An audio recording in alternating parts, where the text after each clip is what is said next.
years ago, we initiated a recycling program in Nelson House. So we, through North Central Development, we received a grant, $30,000, in which we bought a trailer that housed our Syntac bags, so aluminum in this bin, steel in this bin. It's all broken up, but in the back was a flat deck where you could put your cardboard. And well, at the time we started, the recycling center here in Thompson wasn't reliable. They had issues with their baler, it kept breaking down, the doors were closed. So this discouraged us from continuing it. We went with curbside recycling. So you recycle for the week, you take it out to the curbside, we pick it up.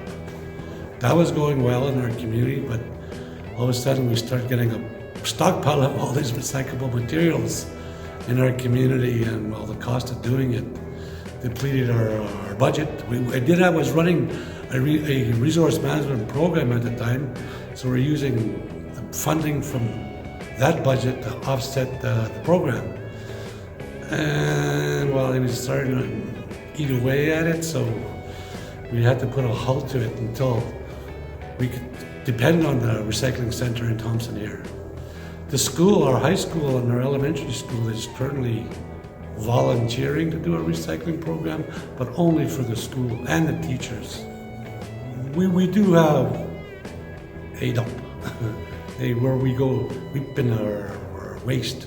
We pinigan, aski we pinigan, land site.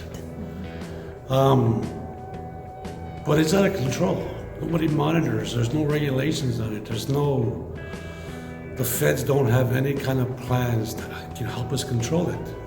So we do it in our own community. We have a planning committee, meet weekly, and we're always talking about our waste management site.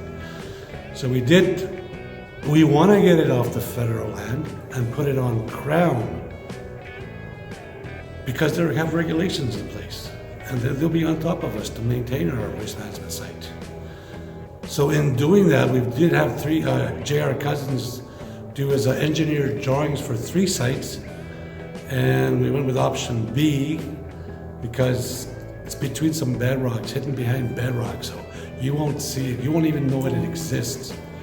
And it's on Crown land, so therefore we gotta fence it. We've gotta have our leaching center, our recycling center, because we identified in the drawings that there'd be a recycling center in there. So just like what you saw at the recycling center today, where everything is organized that way, that's how those drawings have been made up. And there will be an office space in there.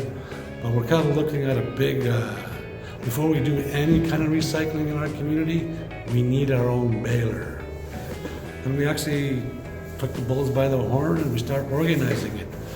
One, you come in, as soon as you come in, signage indicates to your right where you put your washer dryers, your stoves, your refrigerators, and then drive a little further to your right, used tires, waste tires, and then metal, and then waste, household waste, when houses burn down.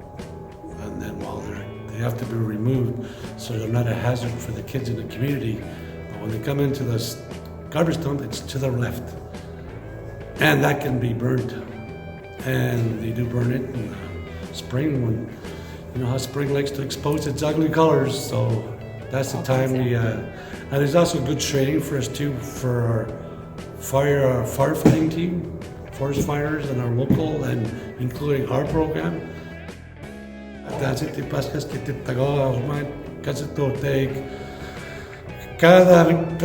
pizeta, capeo pizeta, I hew, but it's not in our culture. It's not what we practice, Gayas, in the Gayas.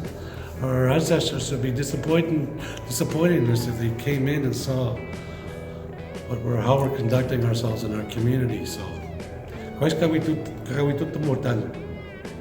Digo se, en las comet no, anto